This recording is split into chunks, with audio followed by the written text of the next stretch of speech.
पाकिस्तान भारत के मैच से पहले एक अहम खबर से आपको आगाह करते चले। पाकिस्तान ने सुपर 4 मरहले के भारत के खिलाफ मैच के लिए अपनी प्लेइंग 11 का ऐलान कर दिया। पाकिस्तान भारत के खिलाफ इसी टीम के साथ खेलेगा जिसने बांग्लादेश के खिलाफ आखिरी मैच खेला था।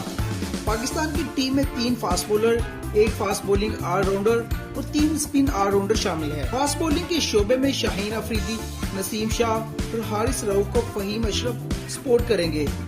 स्पिन डिपार्टमेंट में नायब कप्तान शादाब खान, इफ्तिखार अहमद और सलमान अली आगा शामिल होंगे।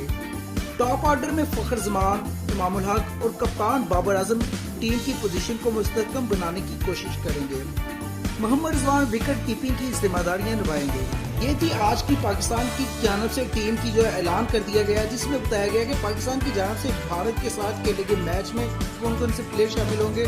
और इंशाअल्लाह ताला मैच के रिलेटेड आइंदा खबरों के लिए हमारे साथ शामिल रहने के लिए हमारे चैनल को सब्सक्राइब लाजमी करिएगा।